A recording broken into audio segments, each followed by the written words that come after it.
Les pneus étaient les mêmes, ainsi que le groupe sanguin. Nous disposions des reçus de carburant.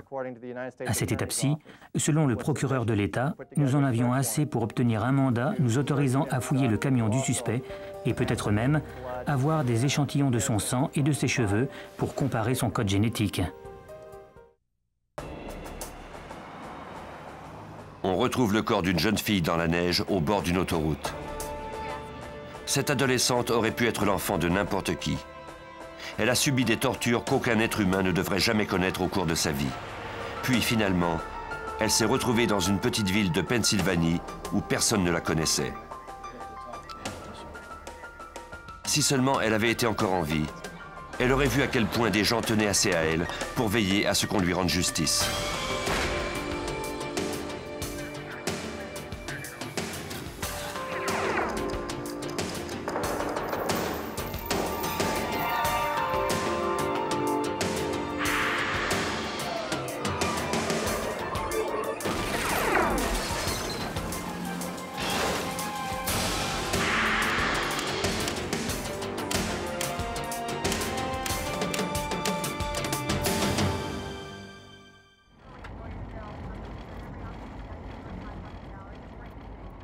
Le 24 mars 1993, à Bellefonte en Pennsylvanie, une tempête de neige tardive repoussa l'arrivée du printemps.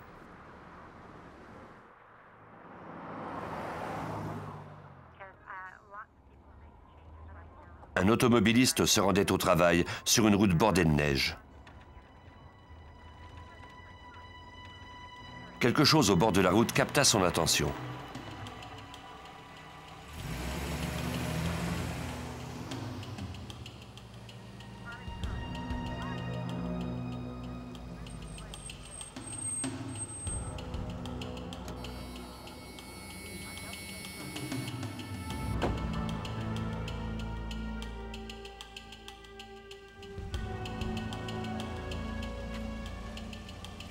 Il fit une découverte macabre, le genre de découverte plutôt rare dans cette région paisible.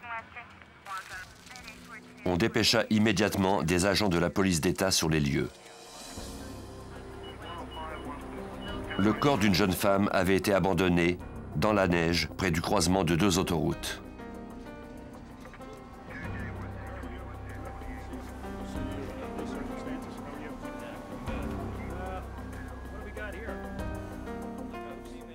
Le coroner du comté détermina que la jeune fille était déjà morte lorsqu'on avait abandonné son corps. Elle ne portait qu'un chandail, un slip et des chaussettes.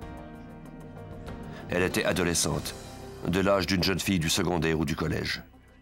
Mais ce qu'il y avait de plus troublant, c'est qu'elle avait une corde enroulée autour du cou. On lui avait également ligoté les mains. Le procureur Ray Ricard se trouvait sur la scène du crime. La nouvelle de cette découverte l'avait atterré. Ce qui m'a frappé, c'est que non seulement un individu avait assassiné cette jeune femme, mais qu'en plus il avait traité son corps avec un réel manque de respect. Il gisait tout de travers sur le tas de neige, comme s'il avait été jeté là par hasard. Un peu comme on aurait fait avec un sac de détritus le long de la route. Un spectacle comme ça, cela nous met très en colère.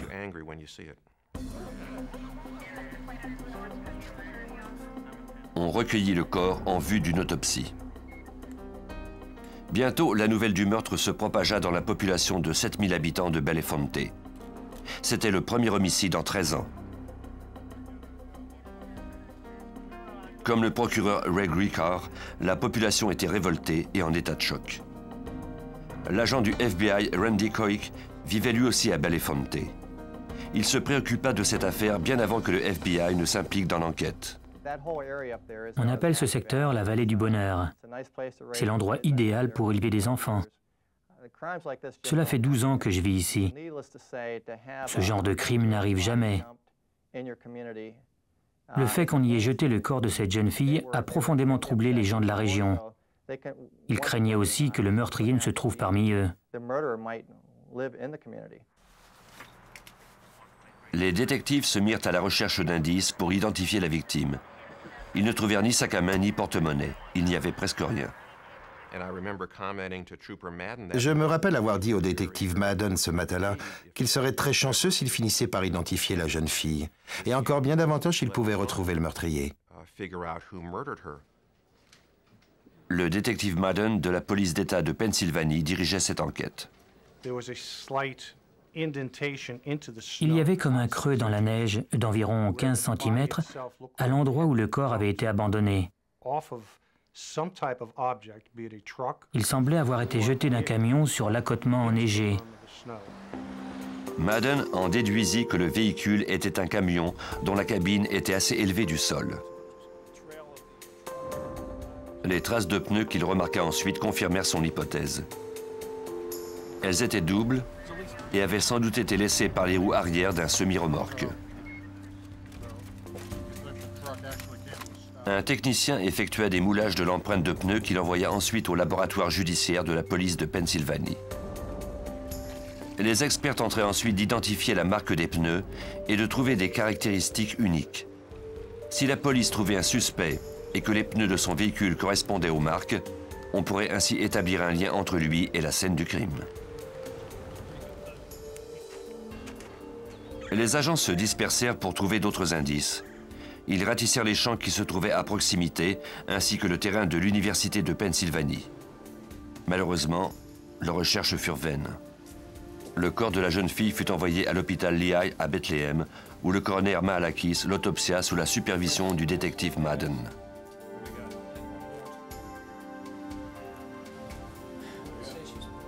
Le médecin légiste établit qu'il s'agissait d'une mort par strangulation. Il n'y avait aucune blessure de projectile, ni de plaie produite par des armes blanches. La température intérieure du corps de la victime lui permit de conclure qu'elle était morte moins de 12 heures avant sa découverte. Elle était donc vraisemblablement décédée depuis un moment lorsqu'on l'avait abandonnée au bord de la route. On constata également qu'elle avait eu une relation sexuelle avant de mourir. À ce moment-là, nous ignorions si elle avait été violée ou pas. Toutefois, en nous basant sur les circonstances entourant sa mort, nous étions enclins à croire qu'elle l'avait été. Avec précaution, Mahalakis retira la corde autour du cou de la jeune femme.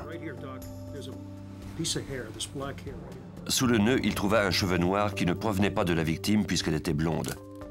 Peut-être provenait-il du meurtrier. On envoya le cheveu et la corde au laboratoire judiciaire du FBI à Washington pour analyse. Le type de nœud pouvait fournir des informations importantes. Il permettrait peut-être au FBI de dresser un profil du meurtrier.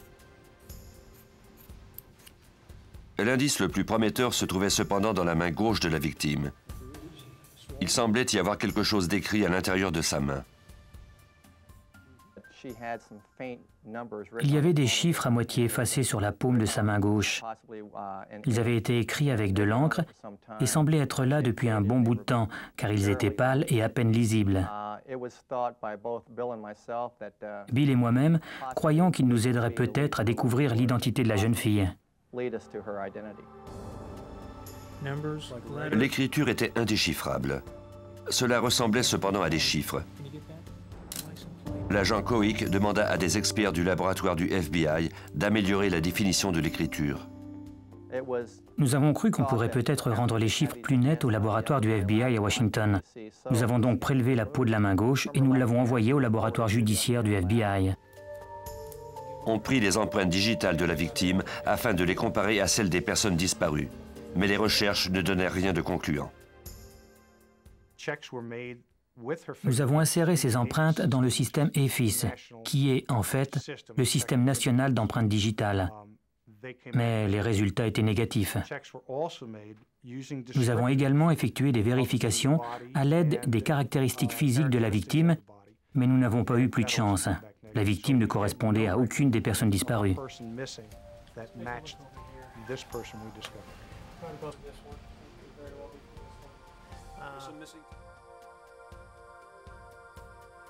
Par la suite, un dentiste prit des radios de la dentition de la jeune fille. Ces radios pouvaient s'avérer cruciales pour l'identifier.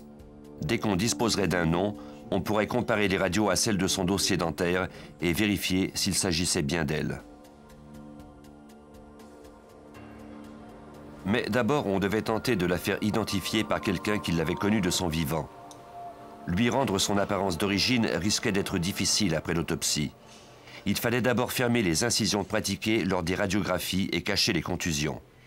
Cela demanderait plusieurs heures de travail. Pour lui redonner son apparence normale, on fit appel à un embaumeur qualifié, Stephen Mondock.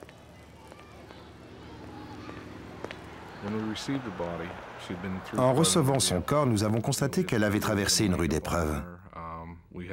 Il fallait d'abord la maquiller et la coiffer. Nous l'avons vêtue de façon à lui rendre son apparence originale. Ensuite, nous avons pris des photos qui ont été publiées dans les journaux. Grâce à ces photos, on avait une meilleure idée de ce que la victime avait l'air de son vivant. Mais Mondock lui donna plus qu'un visage. Il lui donna aussi un nom. Quand le coroner nous l'a emmené, il nous a dit qu'il avait une gène Untel. Je dis, Kerry, je n'aime pas appeler les victimes Untel. Je trouve ça terriblement impersonnel. Il m'a demandé comment je comptais l'appeler. J'ai alors vérifié si nous l'avions bien trouvé dans la région de Spring Township. Kerry m'a dit que oui. Je me suis aussi rappelé que c'était l'aube au moment de sa découverte. J'ai donc décidé de l'appeler Springdown.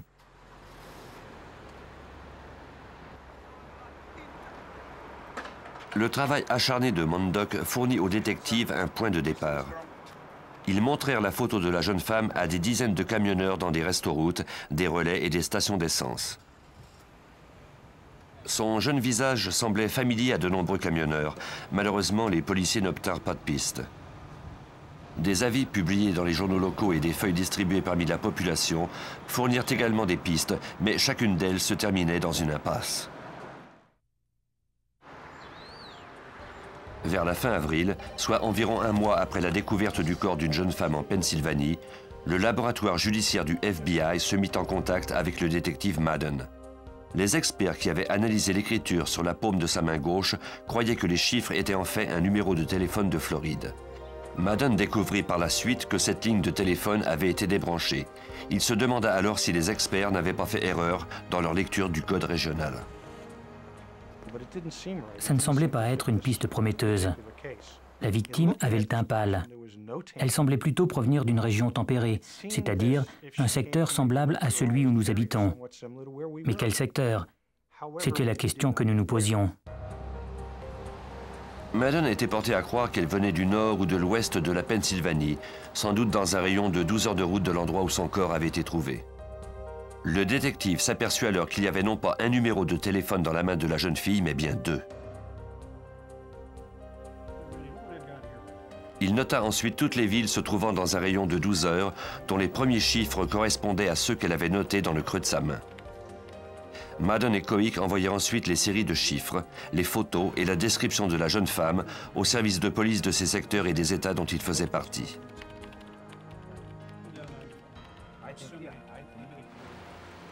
Le printemps arriva à Bellefonte et la jeune fille demeura présente dans les pensées des citoyens.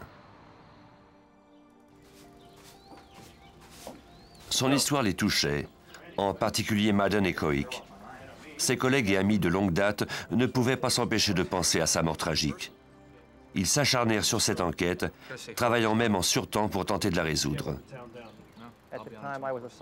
Au moment où j'ai été assigné à cette enquête, ma propre fille avait 17 ans. Le détective Madden était de son côté père de 2 adolescentes. Nous sommes donc tous deux intéressés personnellement à cette enquête. En fait, cela prenait presque tout notre temps. Souvent, nous discutions de l'affaire même le soir au téléphone à partir de chez nous.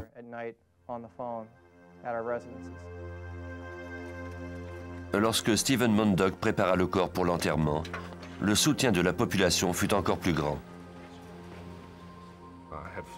Des fleuristes nous ont donné des fleurs et des coiffeurs ont appelé pour offrir de la coiffer. D'autres gens voulaient donner des vêtements. Des pasteurs nous ont offert d'officier la cérémonie. J'ai eu des appels d'entreprises de cercueils et de caveaux. Le cimetière où elle devait être enterrée était un site magnifique au pied d'une montagne, où poussent des fleurs sauvages. La pierre tombale nous a été donnée. La participation massive de la population nous a étonnés. Plus d'un mois après la découverte du corps de la victime, il était maintenant temps de l'enterrer.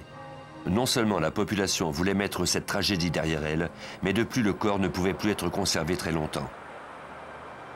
Mais Madden avait encore besoin d'un peu de temps. La dernière chose que notre service de police désirait était de laisser aller ce corps. En d'autres mots, nous refusions de le laisser enterrer avant d'avoir identifié la victime. L'enquête eut alors un coup de chance. Un des policiers du bureau du shérif du Maine avait reçu l'information à propos de la jeune femme. Il était incapable de reconnaître le visage, mais il avait appelé à l'un des numéros écrits sur la paume de sa main sans rien savoir de la personne qui lui répondrait. Il parla à un certain Mark Rosenberg, un orienteur pédagogique dans une école de la région. Cela semblait prometteur compte tenu de l'âge de la victime. Un détective rendit visite à Rosenberg. Lorsque le détective lui montra la photo de la jeune fille, il la reconnut immédiatement.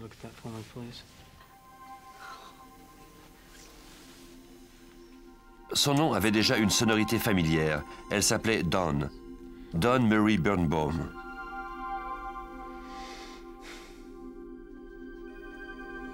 Stephen Mondock lui avait trouvé le nom de Spring Dawn. La coïncidence était troublante. J'étais en état de choc, abasourdi même. C'était un hasard si étrange, mais tout tombait pile. Après tout, la victime faisait maintenant partie de la population. Dawn fréquentait une école pour jeunes en difficulté. Elle rejetait toute forme d'autorité depuis le divorce de ses parents.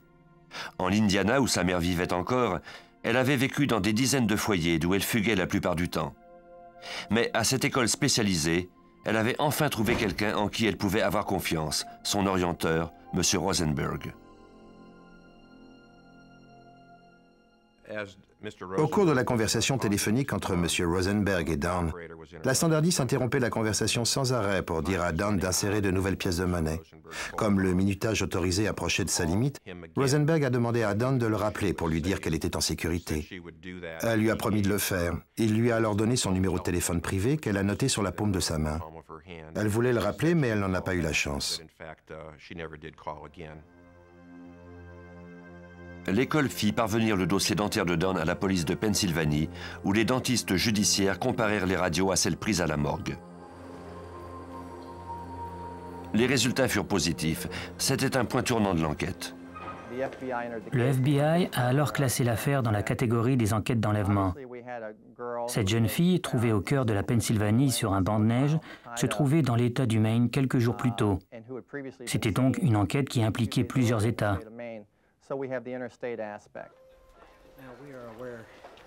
Les enquêteurs ciblèrent le Maine, où Dawn avait été vue pour la dernière fois en vie.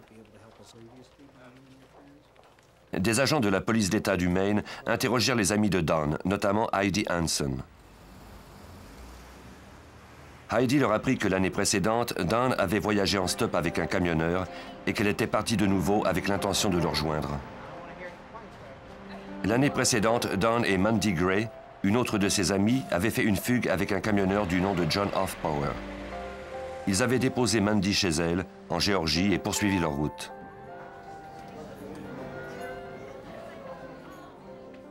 Dawn et le camionneur étaient alors tombés amoureux l'un de l'autre. Au fil des semaines, leur relation se développa.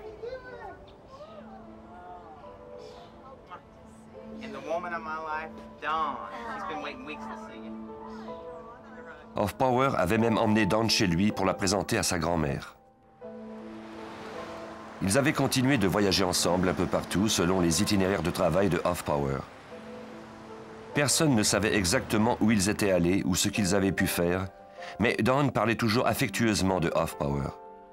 Ils aimaient être ensemble et Hoffpower la traitait avec respect. Cela semblait même être l'un des rares moments de bonheur de Dawn. Puis, environ un mois après sa fugue, la police fit arrêter le camion de Hoffpower lors d'une vérification de routine. L'agent demanda à Dawn de descendre. Elle obtempéra.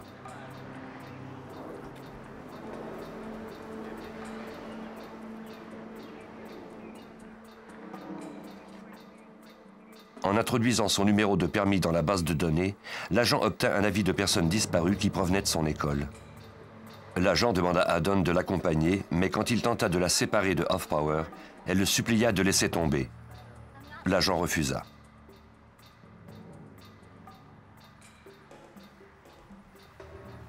Il la ramena à son école. Depuis cet épisode, son comportement était redevenu normal. Elle devait obtenir son diplôme quelques mois plus tard. Mais son destin en déciderait autrement.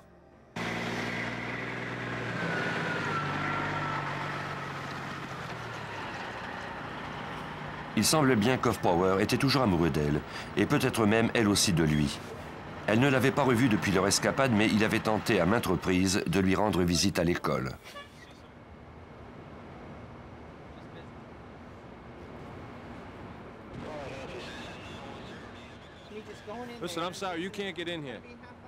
Chaque fois, les gardiens de sécurité lui en refusaient l'accès. Dawn n'avait pas eu de ses nouvelles depuis un bon moment. Elle confia à ses amis qu'elle avait l'intention de retrouver Hoffpower et de reprendre la route avec lui.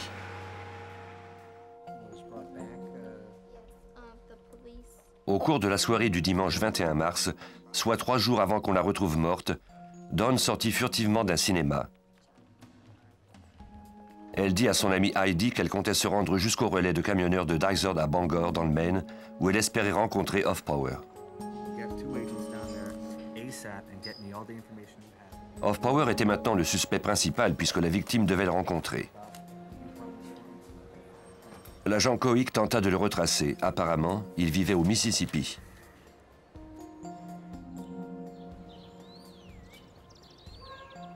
Mais il ne le retrouva pas. Sa parente la plus proche était sa grand-mère. Elle vivait à Emory, au Mississippi.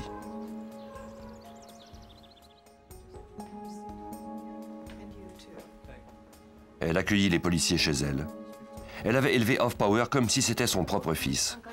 Ils étaient très attachés l'un à l'autre. Peu importe où il se trouvait, il l'appelait presque tous les jours. Il lui avait même présenté Dawn. Et les agents informèrent alors la vieille dame de la mort violente de Dawn. Elle fut terrassée par la nouvelle. Puis elle leur dit qu'elle avait une nouvelle tragique à leur annoncer elle aussi. Depuis septembre, c'est-à-dire 7 mois avant le meurtre de Dawn, son petit-fils avait cessé de l'appeler. Il ne travaillait plus sur la route et ne prenait pas soin de ses animaux domestiques non plus. Il avait laissé son porte-monnaie chez elle avant de disparaître. Elle était convaincue qu'il était mort, même si on n'avait jamais retrouvé son corps. On avait retrouvé sa voiture criblée de balles. Nous avions de bonnes raisons de croire qu'il s'était retrouvé en travers de la route d'individus violents et qu'on l'avait tué. Les agents apprirent que sa voiture avait été trouvée en septembre 1992, à quelques kilomètres seulement de sa maison au Mississippi, 7 mois avant la mort de Dawn.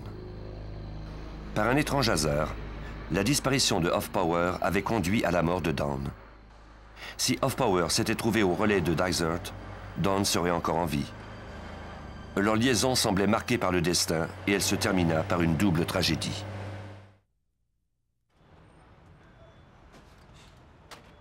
Dans l'affaire entourant le meurtre de Dawn Murray Birnbaum, la piste la plus prometteuse des enquêteurs s'était révélée être une impasse. Encore une fois, ils se retrouvaient sans suspect.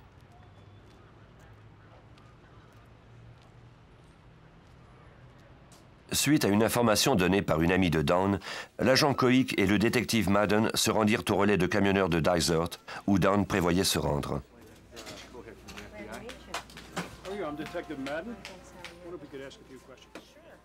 Ils montrèrent sa photo à la caissière qui se rappela l'avoir aperçu en train de téléphoner quelques semaines plus tôt.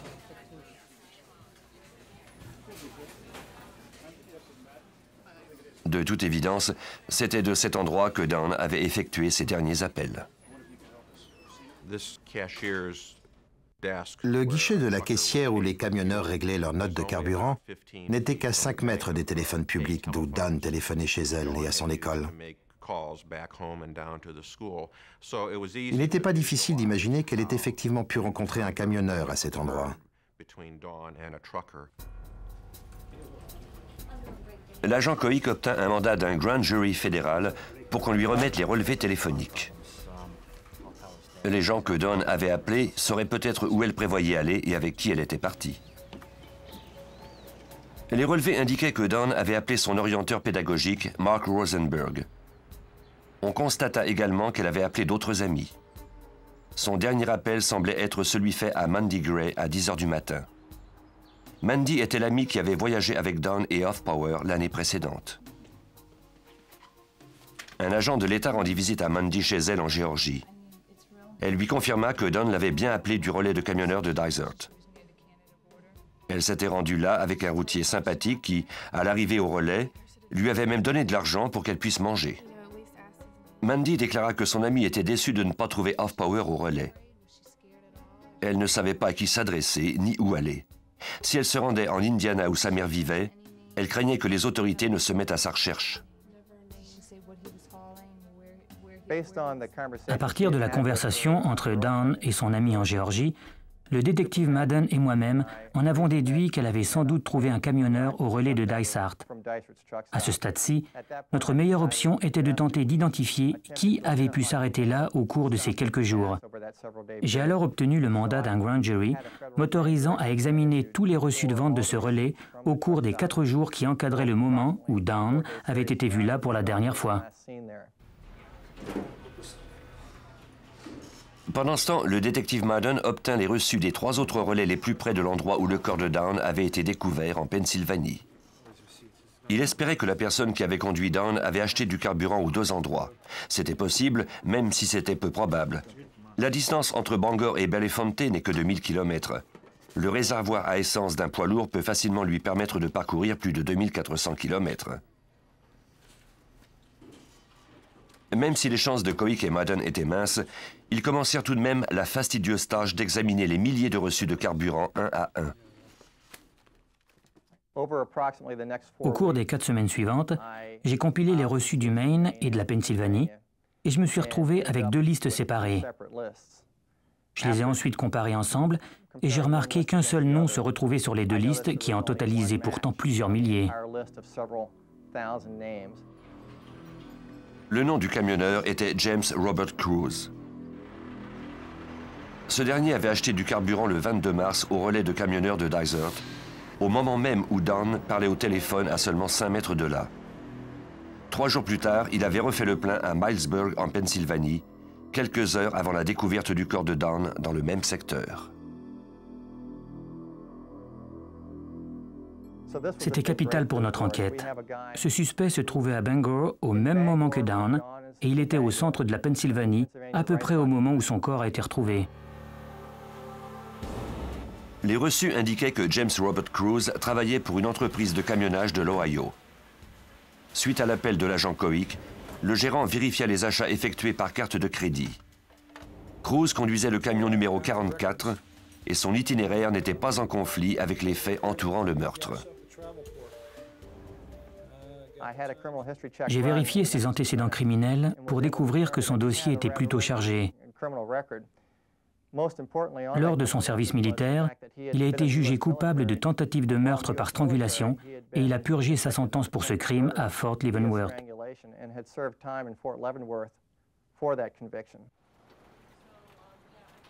Son dossier de l'armée contenait un autre élément clé.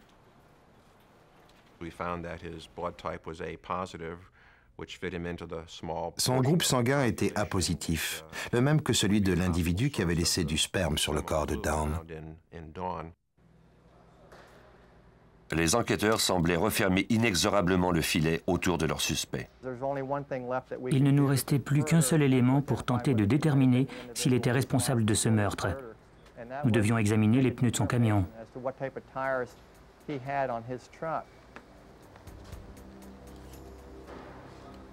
À la demande de Cohic, un agent du FBI de l'Ohio examina les pneus du camion 44 pendant que Cruz était sur la route avec un autre véhicule.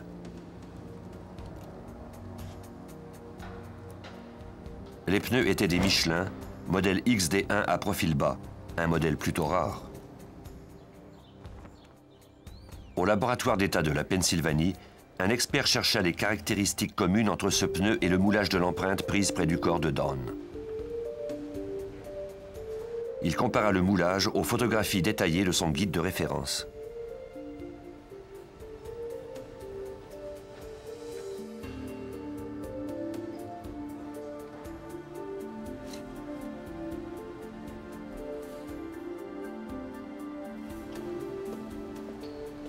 Ils étaient parfaitement identiques.